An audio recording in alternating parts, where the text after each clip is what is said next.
요한계시록 4장 1절 말씀 먼저 다시 한번 우리가 한번 살펴봤으면 좋겠습니다. 뭐라 기록하고 있냐면은 2일 후에 내가 보니 하늘에 열린 문이 있는데 내가 들은 바 처음에 내게 말하던 나팔 소리 같은 그 음성이 이르되 이리로 올라오라. 이후에 마땅히 일어날 일들을 내가 내게 보이리라 하시더라. 이렇게 기록하고 있습니다. 4장 1절은 우리가 읽은 말씀 그대로 2일 후에란 말씀으로 시작됩니다. 그러면 이 2일 후에란 무엇을 의미하는 것일까요? 계시록 1장에서는 사도 요한이 성령에 감동되어서 사람의 모습을 입고 왔던 이 땅의 예수님의 모습이 아니라 하나님의 모습으로서의 본연의 예수 그리스도의 모습을 보게 됩니다. 이어서 2장 3장에는 주님의 명령대로 일곱 교회들에게 전하는 말씀을 받아서 기록합니다. 2일 후에란 바로 이렇게 1장, 2장, 3장에 일어난 다양한 사건들, 그것을 전제하고 그것을 이어받아서 그런 일을 마친 다음에 하는 이런 뜻을 가지고 있습니다. 그때 어떤 일이 있었습니까? 요한은 다시 1절에서 말씀하신 성령을 통해서 다시 음성을 듣는데 순간 하늘의 문이 쫙 열려지면서 하나님 보좌를 이렇게 목격하게 됩니다. 우리도 이렇게 됐으면 참 좋겠습니다. 하나님 보좌가 쫙 열려서 보였으면 얼마나 좋을까요? 그러면 1장, 2장에서 예수님과 또 교회를 이렇게 보여주면서 3장까지 이르러서 그 모든 하실 말씀을 이렇게 계시의 말씀, 각 교회에 주신 고백 말씀을 마치시고 4장에서 하나님의 교회를 하나님의 보좌를 이어서 보게 하신 이유는 어디 있을까요? 우리가 하나님의 깊은 계시를 다 헤아려 알 수 없지만 우리가 미루어 짐작할 수 있는 것은 왜 하나님께 그 보좌를 보여주시냐? 그것은 계시록 1장, 2장, 3장의 말씀뿐만 아니라 앞으로 되어질 모든 말씀이 명확한 사실이라는 것을 하나님의 보좌를 보여주심으로 증거해주고 있다는 것입니다. 우리가 예수 믿고 산다고 하지만은 대부분 사람을 가만히 보면은 심령 밑바닥 속에 진짜 이렇게 분명한 하나님과 나와의 어떤 선이 분명히 그어진 믿음의 견고함이 있어야 되는데 뭔지 모르게 불투명하고 뭔지 모르게 막연하게 이렇게 신앙생활 하시는 분들이 참 대다수입니다.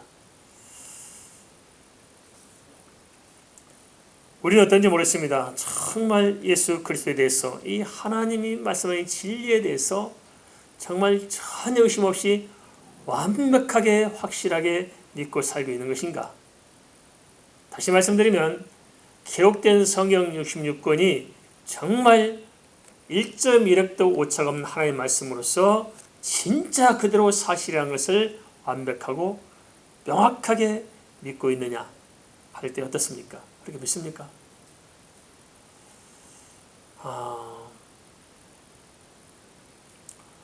우리가 막연하고 추상적으로 어떤 구원의 연면을 가지고 있는 것과 진짜 예수 그리스도를 정확하게 만나서 믿고 있는 것은 다를 수가 있습니다. 우리에게 필요한 것은 연민이 아닙니다. 정확한 것이 우리 심령 밑바닥 마음의 중심에 가득히 채워져 있어야 되는데 왠지 모르게 그것이 뭔가 좀 공허하고 텅 비인 느낌들을 우리가 많이 보게 됩니다. 정말 천국은 있을까요? 정말 하나님은 살아계실까요? 정말 우리가 죽으면 천국에 가는 것일까요? 그래서 참 이게 참 안타까운 문제입니다. 이스라엘 땅은 많은 사람들이 이 문제를 해결하지 못하고 그냥 세상을 떠납니다.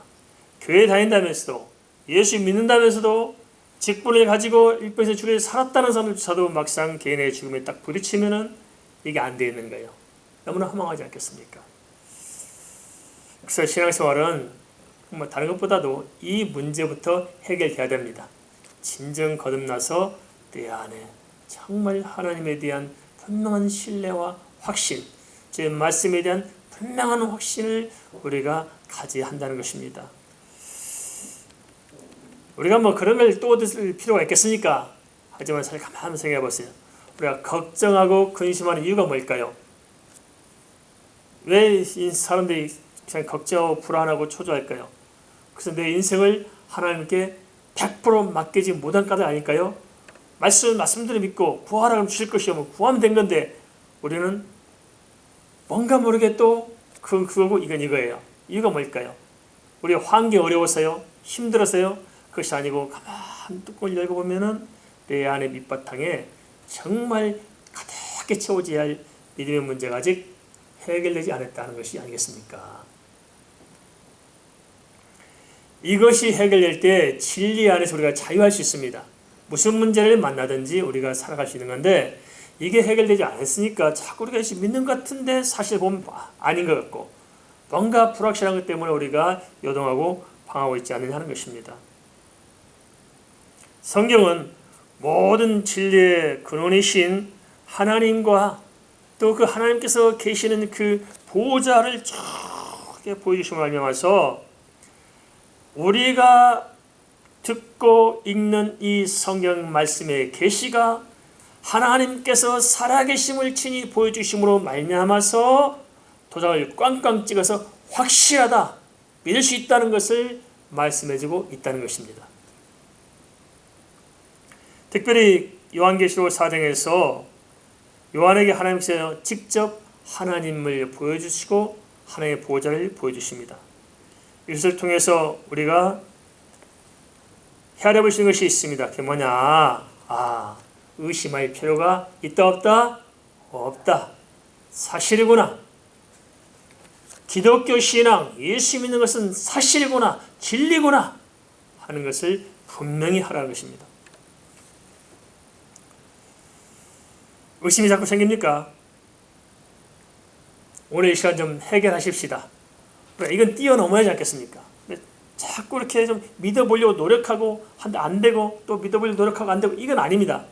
이것은 기본적으로 완전히 해결해 놓고 그 위에 서서 우리가 하나님 향해서 달려가는 것이 신앙생활입니다. 요한뿐만 아니라 성경은 하나님을 직접 만난 많은 분들이 기록되어 있습니다. 지금 우리는 기록된 하나님의 말씀, 계시의 말씀이 이렇게 완성된 말씀을 받아서 우리가 그 말씀에 의존해서 신앙생활하지만은 이 하나님의 말씀이 기록되기 이전의 사람들에 대해서는 하나님께서 어떻게 하셨어요? 직접 하나님이 나타나셔서 하나님을 보여주시고 만나주셨던 것을 우리는 알 수 있습니다. 아브라함도 그렇지 않습니까? 하나님 직접 아브라함을 만나서 친구처럼 대화하시고 아브라함에게 장차 될 일도 보여주시고 400년 후에 있을 애굽에 있어서의 모든 사건들까지 가나안 정복에 의해서 모든 사건까지 다 이야기해 주시잖아요. 야곱도 마찬가지입니다. 창세기 28장에서 야곱이 하늘의 문이 열린 사닥다리를 보고 하늘을 보지 않습니까? 그럼 모세 역시 마찬가지였고 베드로 역시 마찬가지였고 스데반도 마찬가지였고 욥도 참으로 눈으로 주를 배움나이다. 주님의 그 깊은 세계를 깨닫고 알게 됩니다. 그래서 성경 많은 인물들이 하나님을 직접 면대한 사건들이 기록되어 있습니다. 이사야도 그렇습니다. 이사야 역사에 보면 당시 정말 얼마나 그 시대에 어려운 상황이었습니까? 나라가 혼란에 빠진 그 우시아 왕 때에 이사야가 하나님 앞에서 영이 부름을 받고 하늘이 착 열려서 그 영이 하나님 보호자 앞에 탁 가게 됩니다. 그런데 어떻게 했을까 이사야가? 하나님 보호자에서 하나님을 대하려고 하니까 이사야가 겁이 왈칵 난 겁니다. 뭐라 고백합니까? 오라 나는 죽었구나. 죄인의 몸으로써 하나님을 배웠으며. 이사야 정말 하나님에서 열심히 살았던 사람인데도 불구하고 막상 하나님 보호자 앞에 섰으니까 내 자신의 죄가 얼마나 심각한지 그것 때문에 겁이 왈칵 나는 겁니다. 우리도 그럴 거 아닌가 싶습니다. 우리가 아무리 죄 없이 살아왔을지도 하나님 앞에 탁 세워놓으면 우리 죄가 얼마나 심각한지 말할 수 없을 것입니다. 그래서 하나님께 가까이 가면 갈수록 뭐가 보이냐면 하나님의 영광이 보이는 만큼 내 자신의 죄가 보이게 됐습니다. 내가 얼마나 추악한 존재인지, 얼마나 모순된 것인지, 얼마나 무기력한 것인지. 그래서 정말 하나님 앞에 설 때마다 우리가 얼마나 진짜 쓸모없는 인간이고 정말 하나님의 은혜에는 무슨 대책이 없다는 사실들을 발견하게 되는 것입니다. 그래서 정말 믿음이 깊은 사람일수록 뭘 많이 해요? 회개를 많이 하게 돼 있어요. 답답한 거예요. 나란히 죄성 때문에 너무 안타깝고. 믿음이 깊어진 증거입니다. 빛에 가까이 갈수록 어둠이 드러나 보이는 것처럼 우리 하나님께 가까이 할수록 내 어둠이 드러나 보일 것입니다. 그 한 시대 하나님 보호자의 사랑의 음성을 듣고 이사야가 그 하나님 은혜 가운데 한 시대를 멋있게 사역합니다. 바울 사도도 그렇습니다. 고린도후서 12장 보니까 바울 사도가 천국의 3층 천에 올라갔다 온 사실들을 기록하고 있습니다. 1층 천은 우리가 보는 이렇게 하늘입니다. 2층 천은 우주의 끝을 말하고 있습니다. 3층 천은 뭐예요? 이것을 뛰어넘는 4차원의 세계의 하늘을 말하고 있습니다. 영적 세계를 말하고 있는 것이죠. 근데 바울 사도가 그것을 갔다 왔습니다. 그러니까 그 세계를 보고는 왔는데 얼마나 아름답고 얼마나 놀라운 것인지 인간의 말로 다 기록을 못합니다. 표현할 수가 없는 거예요. 그래서 바울이 참 글을 잘 쓰는 사람은 아니겠습니까? 글을 참 잘 쓰는 사람인데 글 잘 쓰는 바울조차도 천국의 모습을 어떻게 표현할 수 없는 거예요. 너무 아름다웠어요.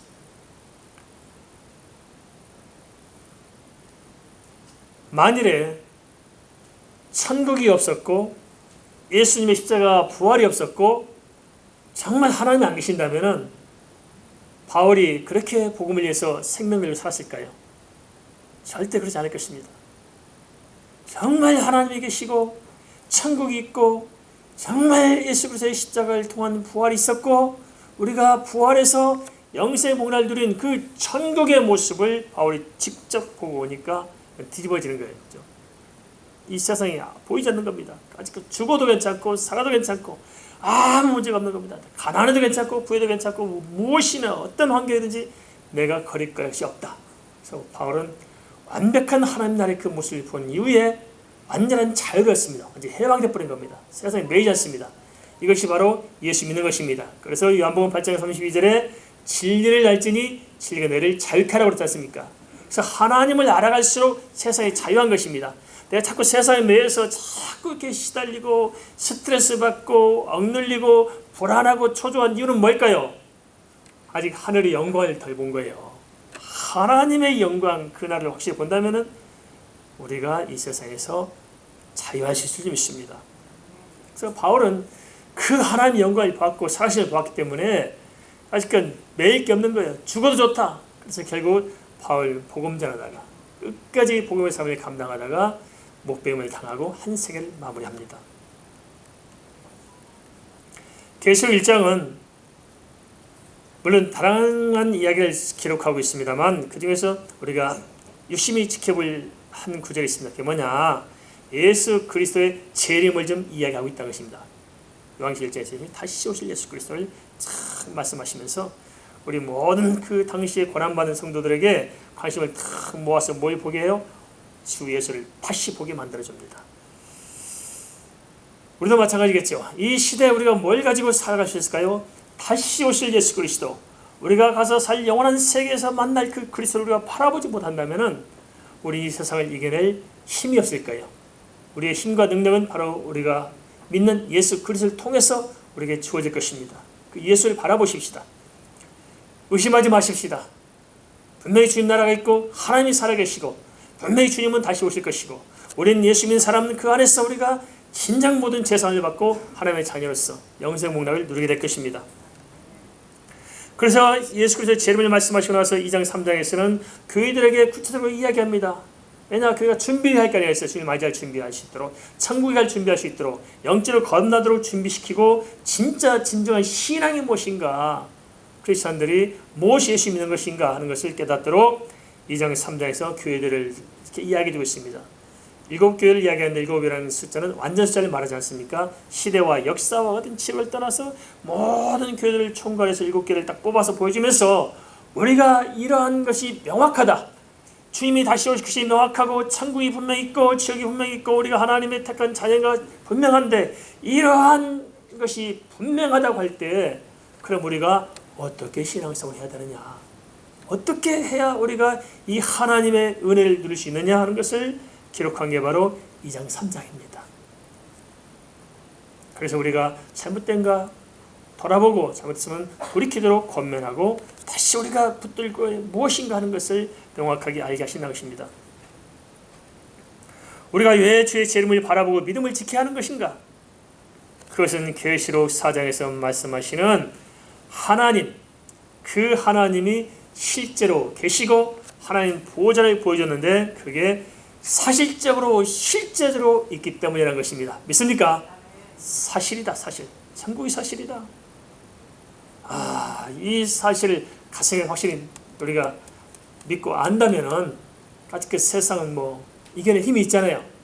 밭에 감추인 보화처럼 이 천국을 발견한 사람들은 사실 이 땅에서 우리가 어려움이 있어도 넉넉히 이겨낼 줄 믿습니다.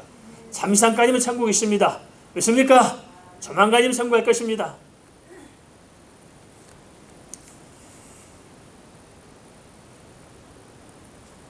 그러면 요한이 본 하나님 어떤 모습일까요?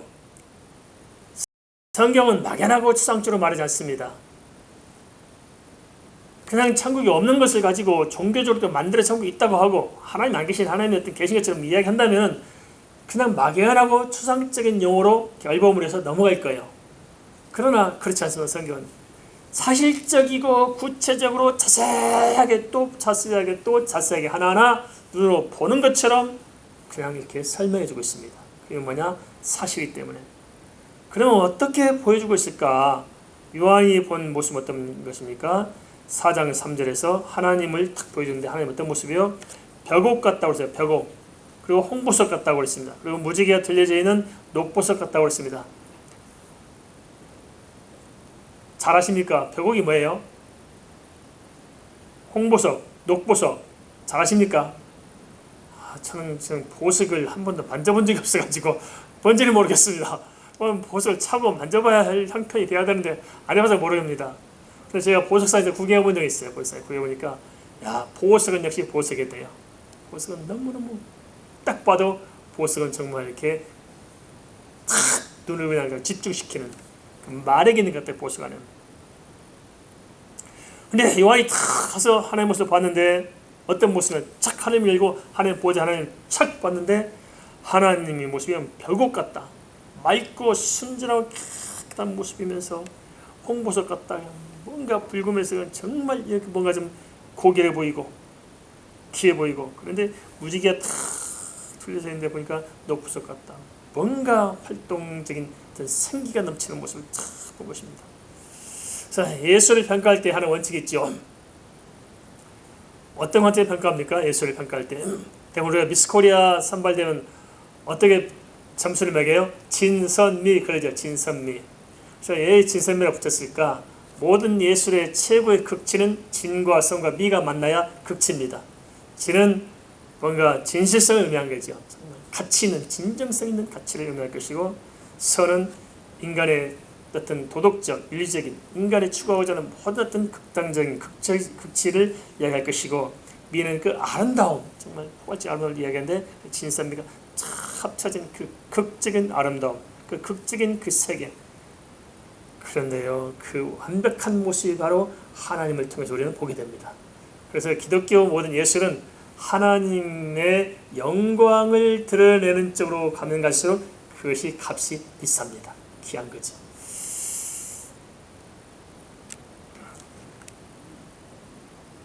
그리고 4절에서 보니까 보호자 주변을 또 보여주고 있는데요.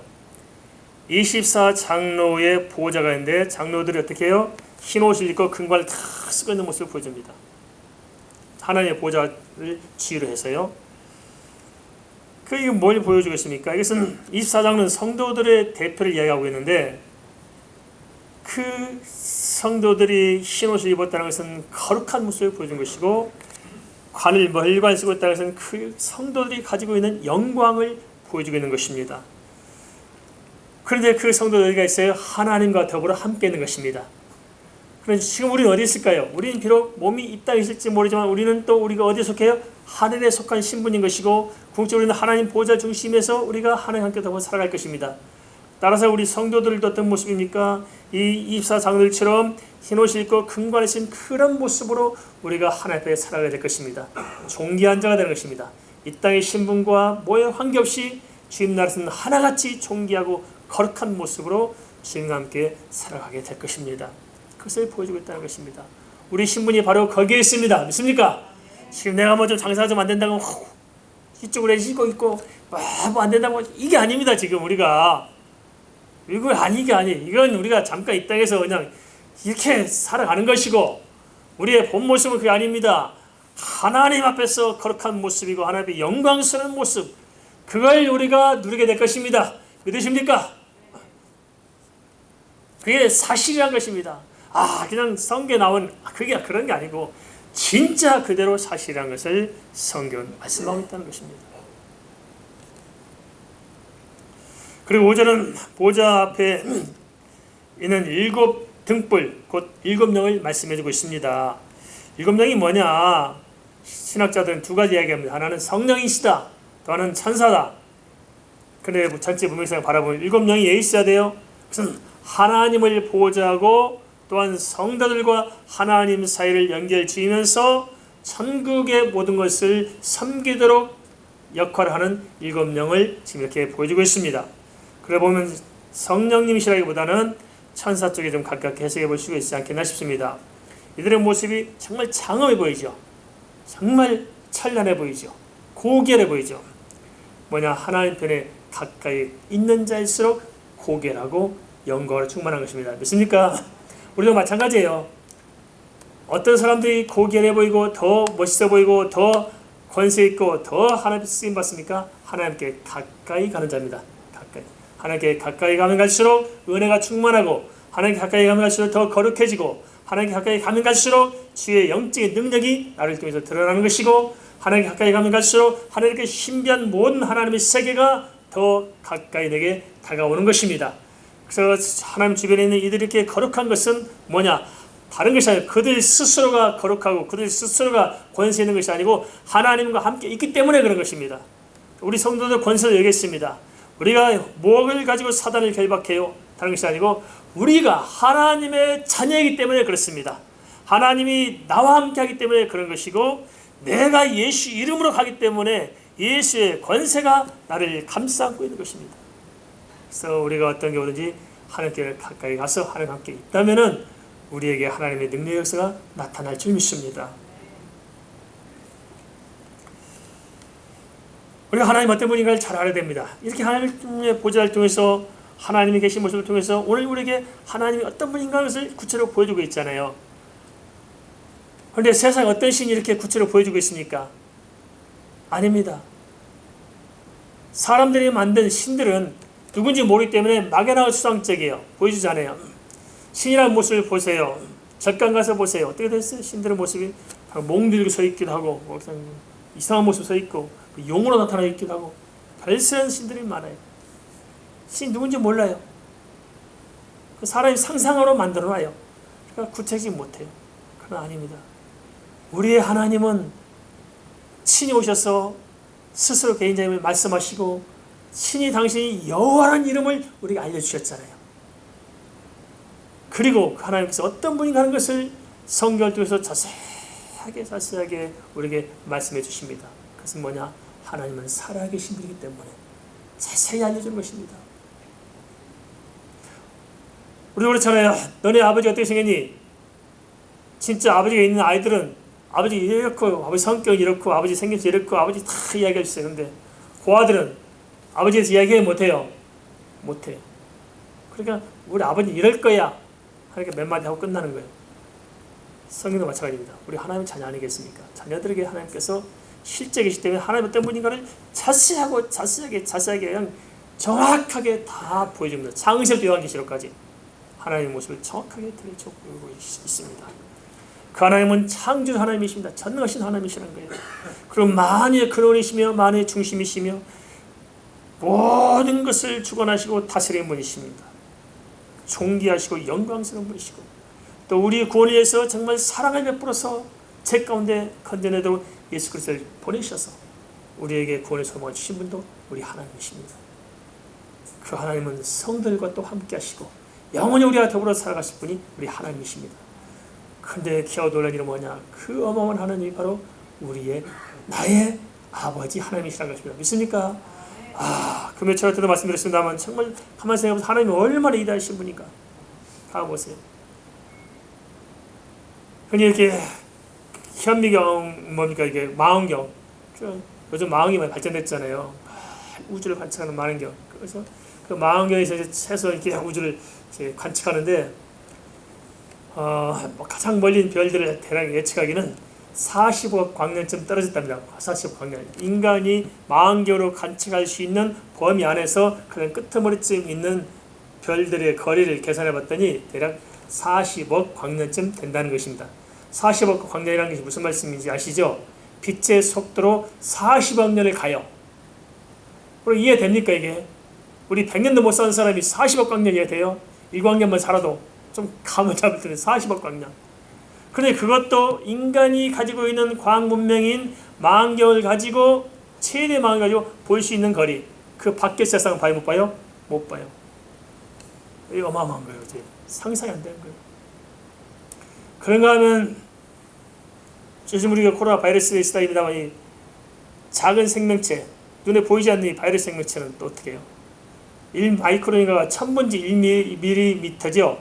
밀리미터, 1마이크론인가요? 마이크로미터가 1000분지 1mm. 이게 1000분지 1을 쪼개요. 그 바이러스는 그 1000분지에서 또 100분지 1, 1000분지 1인가 밖에 안 되잖아요. 그럼 이거 도대체 우리 눈으로 볼 수가 없어요. 망원경같이 현미경 가지고도 안 보여요. 이런 것들은. 근데 그걸 실제 한다는 거잖아요. 이 웬만한 현미경으로 보이지도 않아요. 근데 실제 이게. 그 하나님을 어떻게 우리가 헤아릴 수 있을까요? 그 하나님이 계시기 때문에, 그 능력이 계시기 때문에 우리에게 천국을 예비하실 수 있는 줄 믿습니다. 믿으십시다. 하나님은 살아계십니다. 그런데 그 하나님께서 우리를 구원하시고자 독생 예수를 보내서 자기 희생을 통해서 우리를 건지시고, 그런데 그 하나님께서 우리의 아버지시라는 것입니다. 나와 함께 하신다는 거예요. 그럼 우리가 인생 살면서 걱정할 필요 있을까 없을까요? 없어요. 믿습니까? 걱정하지 마세요. 하나님 함께 하십니다. 믿습니까? 세상을 인도하실 것입니다. 걱정하지 마세요. 하나님 살아계십니다. 가만히 인생을 돌아보세요. 지금까지 살아오면서 걱정도 부지기로 많이 했지만은 걱정할 필요가 있었어요? 없었어요? 없었어요. 우리가 오늘도 많은 염려를 가지고 있겠습니다만은 하나님이 살아계십니다. 그 우리 아버지가 되십니다. 걱정하지 마시고 평안하게 사시길 바랍니다. 그래서 보좌 주변을 쫙 보여주는데요. 뭘 보여주냐? 그냥 하나님만 보여준 것도 아니고, 하나님 보좌 가까운 데 보여준 것도 아니고 범위를 확대해서 보좌 주변을 넓게 비춰주고 있습니다. 그런데 6절에 그걸 이렇게 기록하고 있어요. 보좌 앞에 뭐가 있냐? 수정과 같은 유리바다가 있고, 이 말은 바다가 있는데 수정같이 맑은 바다가 있다는 거예요. 보좌 가운데와 보좌 주위에 네 생물이 있는데 앞뒤에 눈들이 가득하더라. 수정 같은 유리바다라는 말은 두 가지 의미를 함축하나 볼 수 있을 것입니다.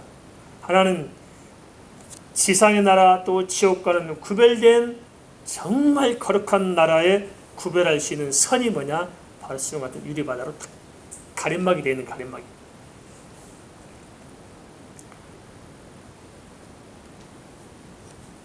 질적으로 다른 세계가 있다는 것이다. 다르다. 이 세상과 다르고 지옥과 다른 정말 수정같이 큰 그 유리바다, 그곳으로 구별된 다른 세계, 그게 바로 새 예루살렘 하나님 나라라는 것을 성경은 이렇게 이야기해주고 있습니다. 그리고 또 하나 수정처럼 맑은 거룩한 하나님 나라를 보여주는 것은 왜 보여주느냐? 그것은 그 나라에 살 수 있는 사람은 그 수정 같은 유리바다를 통과해야 살 수 있다는 것입니다. 그래서 뭐가 필요해요? 죄가 없어야 돼. 죄가 없어야 돼. 죄 없어야 됩니다. 수정같이 맑은 그 나라에 살기 위해서는 죄가 없어야 돼요. 그럼 우리가 죄가 있어 없어요? 어떻게 그곳에 갈 수 있어요? 그래서 죄를 회개해야 됩니다. 그럼 우리가 회개했다고 죄가 없을까요? 우리 속사람 자체가 죄인이잖아요. 어떻게 해야 됩니까? 그래서 예수 그리스도를 붙드는 것입니다. 믿습니까? 예수를 붙잡아야 돼요. 예수를 뒤집어 쓰고 살면 됩니다. 그래서 예수 그리스도의 칭의의 공로, 우리를 대속한 공로를 통해서 우리가 유리 바다를 통과해서 하나님 보좌에서 우리가 주의 은혜 가운데 살게 된 것입니다. 만일 하나님이 안 계시고 천국이 없다면 어떡할까요? 하나님 안 계신다, 천국이 없다. 한번 가만히 생각해 봅시다. 있는 것 같아요? 없는 것 같아요? 있는 것 같습니까? 없는 것 같아요? 천국이 있는 것 같아요? 없는 것 같아요? 있는 것 같아요? 있길 바라는 거죠. 있었으면 해요? 아니, 확실히 있어요. 임수록 권사님, 천국 있어요, 없어요? 잘 몰라서 물어봐요. 있어요, 없어요? 믿어요? 또 돌아서 단소리 할 게 없게요. 우리 정명사 마음 계시죠? 오늘 못 오셨네, 코로나 때문에. 정명사 제가 1년 넘게 그때 참 개척했으니까 새벽기도 혼자 나오셨어요. 그 정매 원사님 한 분 놓고 새벽기도 하는데 그때는 이제 5시 시작하면 6시 반까지 할 때도 있어요. 혼자 칠판에 그려가면서 계속 강의해 준 거예요. 예수 믿는 거. 한 6개월쯤 강의해주고 이제 예수님 믿지요? 하니까 그래도 안 믿게 되는데 또 그래요. 또 1년 돼서 또 그러니까 믿습니까? 하고 잘 다 눈치 보고 양반 머리가 빠져가니까 자기가 안 믿는다면 또 제가 실망할 것 같으니까 믿어요 하고 가요. 그래서 제가 이제 또 다음날 가서도 평가 긴가면서 혹시 물어봐요. 그럼 솔직히 대답해요. 뭐야? 있긴 뭐가 있어요. 또 그래요. 한 2년 3년 됐어. 3년. 믿습니까? 그러니까 누가 알아요? 안 가봤는데 또 이런단 말이야. 그래서 이 한 분이 참 예수 믿는데 지금 이제 10년이 됐어요. 17년 됐나? 뭐 그랬나? 지금 믿습니까? 하면 에이 그때 물어봐야 하는데 그 속을 알 수가 있어야지 또 이제. 우리가 이 문제를 해결해야 돼요. 알겠습니까? 이걸 해결해야 되는 것이지, 이것도 해결 안 해놓고 예수 믿다 하면 이게 안 되는 거예요. 그럼 뭔 하나님의 역사가 있고 뭔 은혜가 있고 뭔 기적이 있고 뭐가 있겠어요. 해가지고 이게 해결하지.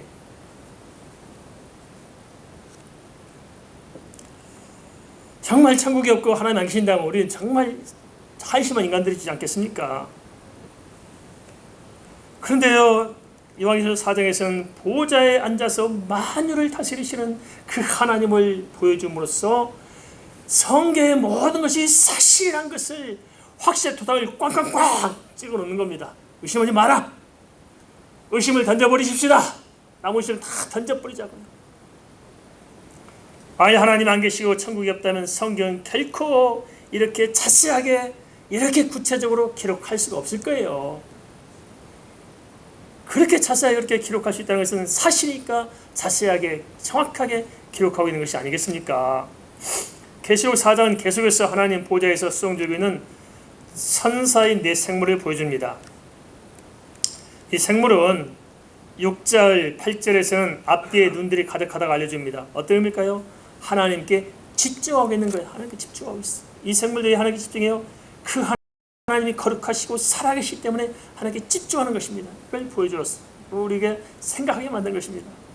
여기서 7절에서는 네 생물은 각자 사자 같고 송아지 같고 사람 같고 독수 같은 모습을 보여줍니다. 이렇게 구체적으로 보여줄까요? 이것을 통해서 사실적인 것을 보라는 겁니다. 사실적. 그렇구나. 사실적으로 기록한 거예요. 요한이 본 그대로 기록한 겁니다. 각기 개성을 가지고 있으면서 하나님을 섬기는 모습을 보여주고 있다는 것입니다. 그래도 8절에서는 각각 6날개를 가졌다고 말씀하십니다. 어떤 의미일까요? 아주 민첩하게 주님을 잘 섬기며 주 앞에 수종되고 있는 모습을 이렇게 보여주고 있습니다. 그리고 8절과 9절의 찬미에도 우리가 한번 주목할 필요가 있습니다. 9절에서는 영광과 감사와 존귀를 돌린다고 기록하고 있습니다. 8절에서 그 이유를 말씀하고 있습니다. 뭐라고 기록하고 있냐? 전에도 계셨고 이제도 계시고 장차 오실 자라. 이 찬미 내용이 뭡니까? 하나님의 찬미한 내용이 뭡니까? 예수 그리스도를 전에도 계셨고 이제도 계시고 장차 오실 자라고 이렇게 찬미하도록 한 이유가 뭐냐? 그것은 하나님께서 예수 그리스도를 통해서 우리 성도들을 구원해 주신 그 큰 역사와 은혜를 생각할 때 감사하고 영광스럽고 하나님이 존귀하다는 것입니다. 할렐루야! 우리의 구원이 그렇게 이루어진 것을 하나님께서 보여주셨기 때문에 그를 보고 감사하는 모습을, 찬양하는 모습을 이렇게 기록하는 것입니다. 인자의 주신 구원의 섭리를 찬송하는 모습을 천상에서 보게 됩니다. 성도들이 할 일이 있습니다. 정말 예수를 제대로 만난 사람들의 공통적인 특징이 뭐냐? 하나는 감사합니다. 감사. 할렐루야. 감사하면 됩니다. 감사. 우리가 이 땅에서 조금 부족함을 거기에 침몰되지 말고 큰 구원을 이루신 그 하나님의 은혜를 보고 감사하십시다. 조금 돈이 없어도 감사, 몸이 좀 아파도 감사, 불편해도 감사, 망해도 감사, 흥해도 감사, 집안에서도 감사, 나가서도 감사. 할렐루야. 감사합시다. 감사 안에 하나님의 비밀이 있는 거예요. 그래서 정말 하나님 나라를 발견하고 내가 영원히 죽을 수밖에 없는 것을 건드리신 하나님, 그 살아계신 하나님, 그 보호자 앞에 우리가 섰다 생각해보세요. 내가 구원받았다. 이건 감격밖에 뭐가 있겠습니까? 혹시 이런 단어가 이해될지 모르겠어요. 환희란 말이 됩니까? 환희가 뭐예요? 환희란 말이 정말 이 기쁨이 그냥 넘치고 넘쳐서 그 어떤 한계를 뛰어넘는 걸 환희 그러잖아요. 그런 걸 느껴본 적이 있으십니까? 그런 환희 가운데 살고 계십니까? 금시초문이죠.